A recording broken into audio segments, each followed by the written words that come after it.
أعوذ بالله من الشيطان اللعين الرجيم بسم الله الرحمن الرحيم الحمد لله رب العالمين الصلاة والسلام سید اسلام محمد مصطفیٰ علی مرتضیٰ فاطمۃ الزہرا حسن مجتبیٰ حسین شہید کربلا سیدنا و مولانا والقاسم محمد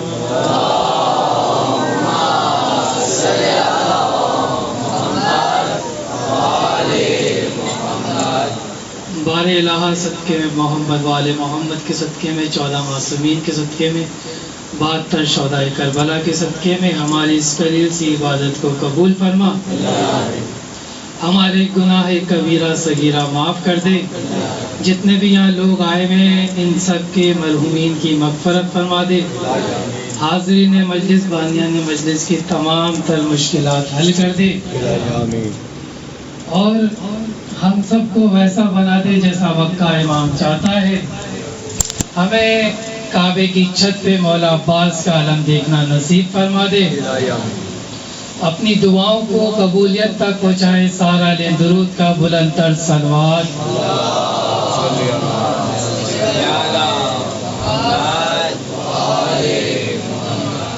سب کی توجہ ہو تو پھر ذکر شروع کیا جائے۔ آج اس کا ذکر کرنے آئے ہیں ہم جسے امیر حسن کہا جاتا ہے، اور دنیا والے اکثر اس بات کو کافی کہتے ہیں کہ آپ لوگ امام حسن کا ذکر نہیں کرتے، آپ لوگ امام حسن کا ذکر کم کرتے ہیں۔ اس کی وجہ یہ ہے وہ لوگ جو بیان کرتے ہیں کہ آپ لوگ امام حسن کو اتنا نہیں مانتے جتنا آپ امام حسین کو مانتے ہیں۔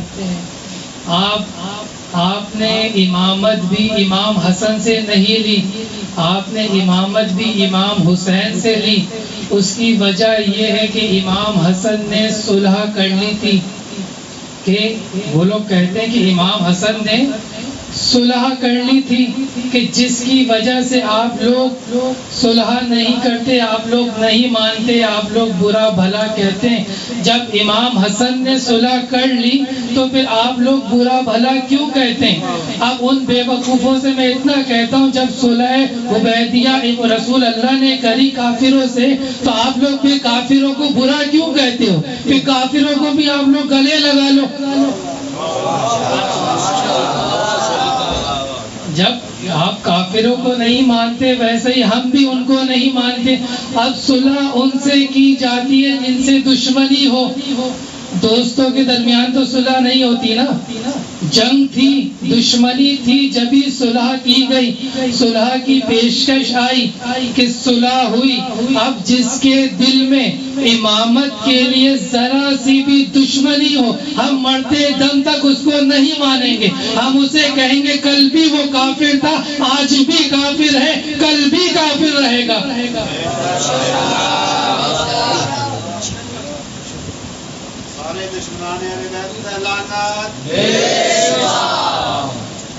لوگ کہتے ہیں کہ امام حسن نے صلح کری، صلح کری امام حسن نے۔ میں کہتا ہوں امام حسن نے صلح نہیں کری۔ توجہ کے ساتھ کہ امام حسن نے صلح نہیں کری، جیسے ہے نا کہ امام حسین نے جنگ نہیں کری، ویسے ہی امام حسن نے صلح نہیں کری۔ اب لوگ کہتے ہیں کہ دونوں بھائیوں میں تصاعد کیوں ہے؟ دونوں بھائیوں میں تصاعد کیوں ہے کہ ایک نے صلح کر لی، ایک نے جنگ کر لی، ایک نے جنگ کر لی، ایک نے صلح کر لی۔ ان کے دونوں کے سوال مختلف تھے۔ آپ نے ایک بھائی سے حکومت مانگی، امام حسن نے کہا لے جاؤ، علی کی عزت کا صدقہ ہے۔ دوسرے نے مانگی حسین سے بیعت، حسین نے کہا سر کٹا دوں گا، بیعت نہیں کروں گا۔ امام حسن نے صلح نہیں کری، صلح کی گئی۔ اب لوگ کہتے ہیں کہ وہ تو امام حسن پھر صلح پسند تھے، امام حسن نے صلح کر لی، امام حسن نے صلح کر لی۔ وہ بہت چبھتی ہے ان کے دلوں میں یہ بات کہ امام حسن نے صلح کیوں کر لی، دلوں میں چبھ رہی ہے ابھی تک۔ جو لوگ لے کے بیٹھے ہوئے یہی باتیں کرتے رہتے ہیں، جب امام حسن نے صلح کر لی تو پھر آپ لوگ کیوں نہیں کرتے، آپ لوگ برا بھلا کیوں کہتے ہیں؟ تو جب امام حسن نے صلح کری اور امام حسین نے جنگ کری، فکری بات ہے کہ اگر کوئی بھی شخص بیمار پڑ جائے تو ڈاکٹر کے پاس جاتا ہے، وہ تو ڈاکٹر اس کو دوائیاں لکھ کے دے دیتا ہے کہ جاؤ دوائیاں کھاؤ، گزارا ہو جائے گا تمہارا۔ اب یہی مریض 10 سال بعد دوبارہ ایک ڈاکٹر کے پاس جاتا ہے، دوسرے ڈاکٹر کے پاس جاتا ہے، وہ ڈاکٹر کہتا ہے کہ اب تمہارا آپریشن ہوگا، اب تمہارا آپریشن ہوگا۔ وہ کہتا ہے نہیں، میرا پرانا والا ڈاکٹر ہی صحیح تھا جس نے مجھے دوائیاں دے دی تھی، اب یہ والا ڈاکٹر تو چیر پھاڑ کر رہا ہے میرا، یہ ڈاکٹر مجھے اچھا نہیں لگتا۔ اب امام حسن نے اس ٹائم پہ صلح کر کے اس کو بے نقاب کرنا چاہا کہ صلح کے دامن سے میں اس کو بے نقاب کر دوں گا۔ جب یزید کی حکومت آئی تو امام حسین نے دیکھا کہ اب کوئی چارہ نہیں ہے جب تک آپریشن نہیں ہوگا، جب تک آپریشن نہیں ہوگا کوئی چارہ نہیں ہے۔ جب صلح کی گئی، امام حسن کے پاس ایک کاغذ قلم آیا اور فقیر شام نے کہا کہ میں اس پہ اپنے دستخط مہر کر کے بھیج رہا ہوں، مہر لگا کے بھیج رہا ہوں، آپ کی جو شرطیں ہیں وہ ساری لکھ دیجئے، ہم اس پہ صلح کریں گے۔ اب امام حسن نے پہلی شرط لکھی، امام حسن نے اب پہلی شرط لکھی کہ آج کے بعد یہ جو جس نے کاغذ قلم بھیجا ہے وہ آج کے بعد قرآن و سنت پہ عمل کرے گا، کہ آج کے بعد قرآن و سنت پہ عمل کرے گا۔ وہ فقیر شام یہ شرط مان جاتا ہے، وہ کہتا ہے کہ ہاں ٹھیک ہے، ہاں ٹھیک ہے، قرآن و سنت پہ عمل کروں گا۔ وہ نہیں مانتا، وہ کہتا کہ نہیں، میں قرآن و سنت پہ عمل کرتا ہوں، میں کیوں یہ شرط مانوں؟ اس کا شرط ماننا بتاتا ہے کہ وہ قرآن و سنت پہ عمل نہیں کرتا تھا، کہ وہ قرآن و سنت پہ عمل نہیں کرتا تھا۔ امام حسن نے شرط لکھوائی کہ ہم اگر اب یہ قرآن و سنت پہ عمل کرے گا، اب ظاہر ہے نا مشیر لوگ مرواتے ہیں، مشیر پھنسوا دیتے ہیں حاکم کو۔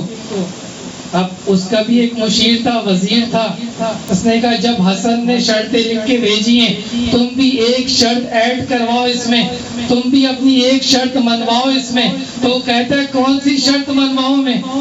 وہ حاکم کہتا ہے اب میں کون سی اپنی شرط منواؤں؟ تو وہ کہتا ہے کہ تم بھی ان سے یہ لکھواؤ کہ سیرت شیخین پہ عمل ہوگا، سیرت شیخین پہ عمل ہوگا، جو پچھلے خلفاء جو ان کے گزرے تھے 3 خلفاء، ان کی سیرت پہ بھی عمل ہوگا۔ امام حسن مسکراتے ہیں اور مسکرا کے کہتے ہیں کہ لکھ دوں؟ وہ کہتا حاکم ہاں لکھ دو۔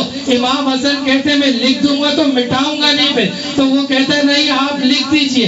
امام حسن لکھتے ہیں کہ سیرت شیخین پہ بھی عمل ہوگا۔ پھر امام حسن کہتے ہیں اس کا مطلب یہ وہ 3 بھی قرآن و سنت کے عمل نہیں کرتے تھے۔ امام حسن نے تیسری شرط لکھوائی، امام حسن نے کہا کہ آج کے بعد کوئی بھی میرے بابا علی پہ بھوکے گا نہیں، کیونکہ اس دور میں شام میں جتنے بھی مولوی تھے، ملا تھے، جب تک وہ علی کے خلاف بولتے نہیں تھے ان کا جمعہ نہیں ہوتا تھا۔ وہ ہمیشہ جمعے کے خطباؤں میں امام علی کو برا بھلا کہتے تھے۔ تو امام حسن نے کہا لکھو کہ آج کے بعد میرے بابا کے خلاف کوئی بھی نہیں بولے گا۔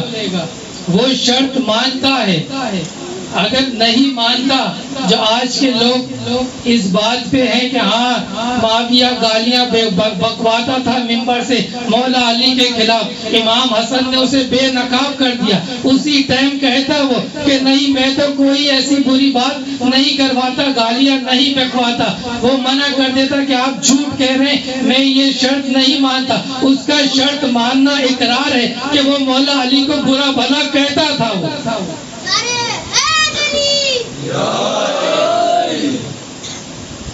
وہ مولا علی کو برا بھلا کہتا تھا۔ وہ یہ ساری شرطوں پہ عمل ہوا نہیں ہوا؟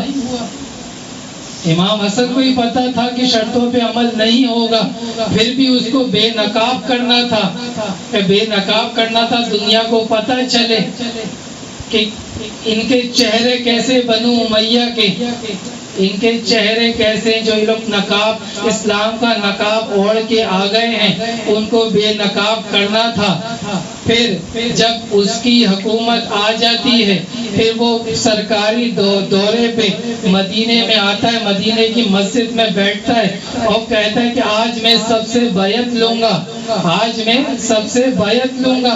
سب کو بلوایا گیا، سارے بندے آئے گئے، جو بندے بکنے والے تھے، جو سونے کی سکوں پہ بک رہے تھے، وہ آئے اور مسجد میں جا کے بیٹھے، اس کے فقیر شام کی ہاتھ پہ بیعت کری۔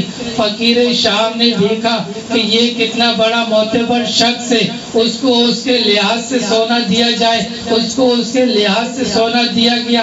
صبح سے لے کے شام تک بندے آتے رہے اور سونا لیتے رہے، سونا لیتے رہے، آتے رہے، بیعت کرتے رہے۔ دیکھیں امام حسن کس دور میں اپنی حکومت کر رہے، امامت کس دور میں کر رہے ہیں، جہاں لوگ چند سکوں کے خاطر بک رہے تھے، اپنا ایمان بیچ رہے تھے، وہاں امام حسن اس کی سیاست کو بے نقاب کر رہے تھے۔ وہاں جب امام حسن مسجد میں بیٹھتے ہیں، پہنچتے ہیں مسجد میں، وہ فقیر شام تخت پہ بیٹھا ہوا ہوتا، وہ کہتا ہے کہ آپ اس وجہ سے دیر سے آئے کہ شاید میرا خزانہ خالی ہو جائے، میں آپ کو کچھ دے نہ سکوں۔ فقیر شام کہتا ہے اپنے وزیروں سے کہ اب تک جتنا سونا تم نے ان سب کو دیا ہے اس سے ڈبل کرو اور حسن کے قدموں میں ڈال دو۔ وہ سارا سونا امام حسن کے قدموں میں ڈالا جاتا ہے۔ امام حسن اس کی طرف دیکھتے ہیں، وہ کہتے ہیں کہ یہ کیوں مجھے دے رہا ہے؟ وہ سینے پہ ہاتھ مار کے کہتا ہے لے جائیں حسن، میں ہندا کا بیٹا ہوں، لے جائیں حسن، میں ہندا کا بیٹا ہوں۔ امام حسن مسکراتے ہیں، اللہ اکبر کہہ کے نماز شروع کرتے ہیں اپنی۔ سارے لوگ وہاں بیٹھے ہوئے ہوتے ہیں، دیکھتے ہیں کہ اب امامت کا فیصلہ کیا ہے، اب امامت فیصلہ کیا کرے گی، کیا یہ سونا لے کے جائے گی امامت؟ اب امام نماز پڑھ رہے ہیں، جیسے ہی نماز ختم کرتے ہیں، آخری سجدہ کرتے ہیں، وہیں دور سے ایک شخص دوڑتا ہوا آتا ہے اور کہتا ہے کیا امام حسن مسجد میں ہے، کیا امام حسن مسجد میں ہے، کیا امام حسن مسجد میں ہے؟ وہیں جاتا ہے، امام حسن کے پاس آتا ہے، پاؤں کو ہاتھ لگاتا ہے، چومتا ہے، وہ کہتا ہے کہ میرے مولا میں نے منت مانی تھی، میں نے منت مانی تھی کہ میرا یہ کام ہو جائے تو میں آپ کی جوتیاں سیوں گا، میں آپ کی جوتیاں سیوں گا۔ تو امام حسن کہتے ہیں اچھا ہم قبول کرتے ہیں، اپنے ہاتھوں سے آپ کو پہناؤں، اپنے ہاتھوں سے آپ کو پہناؤں۔ تو امام حسن کہتے ہیں منت تو تیری پوری ہو گئی۔ وہ کہتا اب میری حسرت ہے، میں آپ کو یہ پہناؤں۔ اب سارے بندے دیکھ رہے ہوتے ہیں، وہ فقیر شام بھی جو سونے کے سکے دے کے سب کو دے رہا ہوتا ہے، وہ دیکھتا ہے کہ یہ کرنے کے لیے اپنے سونے کے سکے دے رہا ہوں، اور حسن کو دیکھو اتنی محبت مل رہی ہے، یہ تو سکے بھی نہیں دے رہا، اس کے پاس لوگ کیسے آ رہے ہیں، اس کی جوتیاں سی رہے ہیں۔ امام حسن مسکراتے ہیں، وہ دایاں پاؤں آگے کرتے ہیں اور کہتے ہیں کر لے اپنی حسرت پوری۔ وہ ہاتھ امام حسن کے پاؤں کو چومتا ہے اور ایک جیسی نالین پہناتا ہے۔ امام حسن اس کے سر پہ ہاتھ رکھتے ہیں، وہ کہتے ہیں تو نے دشمن کے دربار میں محمد کے بیٹے کی عزت رکھی ہے، جا وہ سونے کے سکے میں تجھے دیتا ہوں، جا وہ سونے کے سکے میں تجھے دیتا ہوں۔ فقیر شام اٹھتا ہے، وہ کہتا ہے کہ حسن پہلے سکے تو دیکھ لے کتنے ہیں۔ امام حسن سینے پہ ہاتھ مارتے وہ کہتے ہیں ہندا کے بیٹے یاد رکھنا میں فاطمہ کا بیٹا ہوں.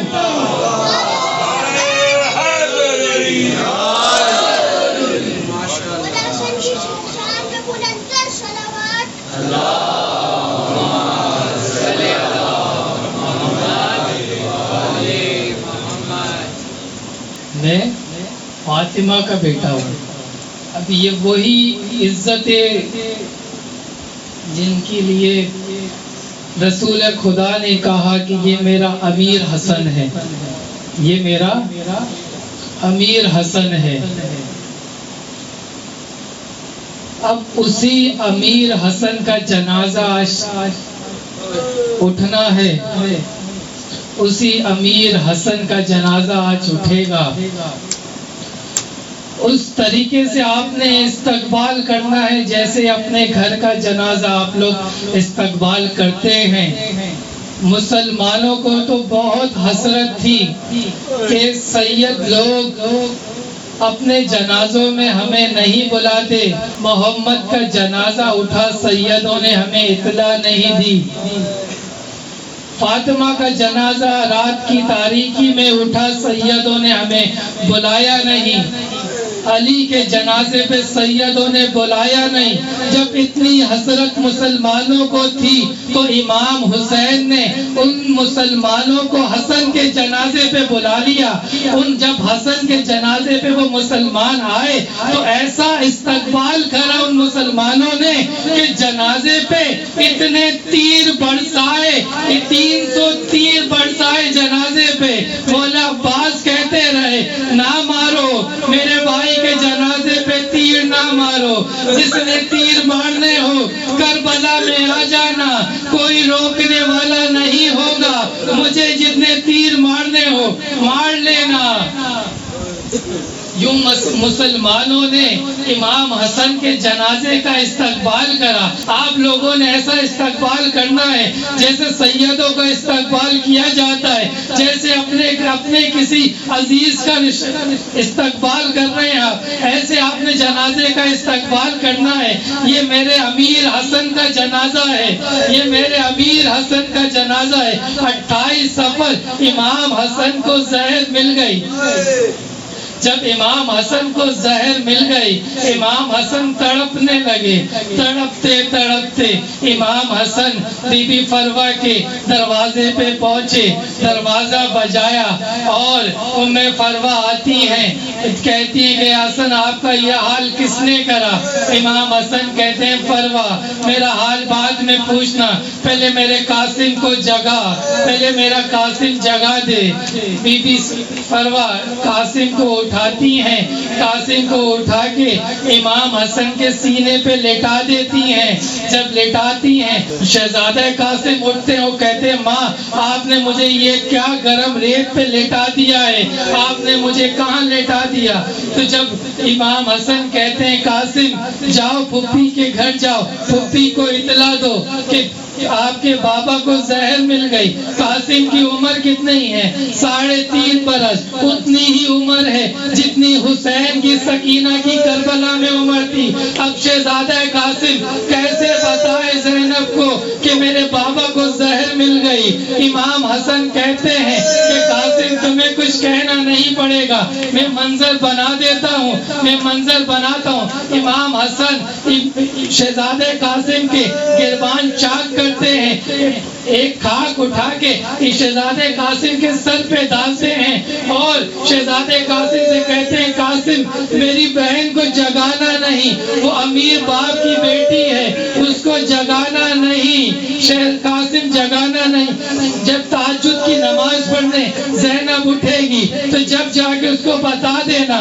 شہزادہ قاسم بی بی زینب کے دروازے پہ جاتے ہیں، منہ رکھ کے بیٹھ جاتے ہیں اور رونا شروع کرتے ہیں کہ اماں اٹھو، اماں اٹھو، میرے باپ کو زہر مل گئی. شہزادہ قاسم روتے رہتے ہیں. بی بی زینب ایک دم چونک کے اٹھتی ہیں، وہ کہتی ہیں اماں فضا شمع جلاؤ، اماں فضا شمع جلائے. میرے خواب میں ابھی اماں فاطمہ آئی تھی، ان کا پہلو زخمی، وہ کہہ رہی تھی زینب اٹھ جا، میرا گھر اجڑ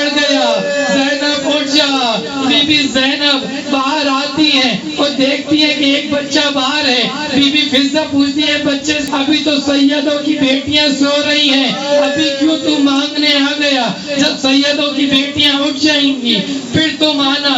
شہزادہ قاسم سر اٹھاتے ہیں, وہ کہتے ہیں ماں مجھے پہچانو. بی بی فضہ کہتی ہے میرا شہزادہ قاسم. شہزادہ قاسم کہتے ہیں نہیں, تیرا یتیم قاسم. بی بی زینب گلے سے لگاتی ہیں اور امام حسن کے پاس آتی ہیں.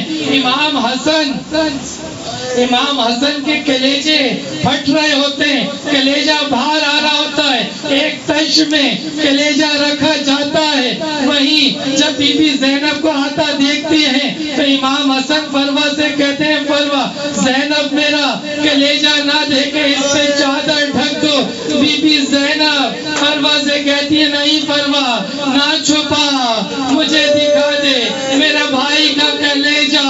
علی کی ساری اولادیں جمع ہو جاتی ہیں. امام حسن وصیتیں کرتے ہیں کہ ہائے حسین میری بہنوں کا خیال رکھنا, حسین میری بہن کا خیال رکھنا. کہتے ہیں کہ زینب آ گئی, کلثوم آ گئی, میرا عباس کدھر ہے, میرا عباس کہاں ہے؟ عباس کو کسی نے اطلاع نہیں کری. اماں فضہ کہتی ہیں کہ عباس باہر کھڑا ہوا ہے, کبھی دائیں جاتا ہے کبھی بائیں آتا ہے, یہی کہتا ہے کہ عباس بھی زندہ رہا اور حسن کو بھی زہر مل گئی. امام حسن کہتے ہیں کہ عباس کو اندر بلاؤ. مولا عباس آتے ہیں, امام حسن عباس کا ہاتھ پکڑ کے ایک ہاتھ امام حسین کو دیتے ہیں, وہ کہتے ہیں حسین میرے عباس کا خیال رکھنا. پھر امام مولا عباس کا ہاتھ پکڑتے ہیں اور ام کلثوم و بی بی زینب کی چادر مولا عباس کے ہاتھ میں رکھتے ہیں. وہ کہتے ہیں کہ عباس میرے سر پہ ہاتھ رکھو, ہاتھ رکھ کے قسم کھاؤ جب تک تم زندہ ہو میری بہنوں کے پردے کوئی نہ دیکھے. مولا عباس کہتے ہیں بھیا یہ بھی کیا قسم والی بات ہے, بھیا میں تو کل کی آپ کی بہنوں کی چادر کی وجہ سے وہ بھیا قسم نہ لیجئے. کالا ان للہ و انا الیہ راجعون. جب غسل و کفن دیا جاتا ہے, جب غسل و کفن دیا جاتا ہے, جب امام مولا حسین مولا حسن کا جنازہ لے کے جا رہے ہوتے ہیں, مسلمان پوچھتے ہیں حسن کس کا جنازہ ہے؟ مولا حسین کہتے ہیں میرے حسن بھائی کا جنازہ ہے. وہ کہتے ہیں کہاں لے کے جا رہے ہو؟ وہ کہتے ہیں نانا رسول کے پاس لے کے جا رہے ہیں. اتنے میں ایک ملعونہ کہتی ہے کہ نہیں رسول کے پاس نہیں جائیں گے. وہیں وہ ملعونہ عورت اشارہ کرتی ہے, 300 کمان تیر چلاتے ہیں اور پھر امام حسن کے جنازے پہ تیر آگے لگتے ہیں. مولا عباس جنازے کے آگے آگے کھڑے ہوتے ہیں اور کہتے ہیں نہ مارو میرے بھائی کا جنازہ, نہ مارو.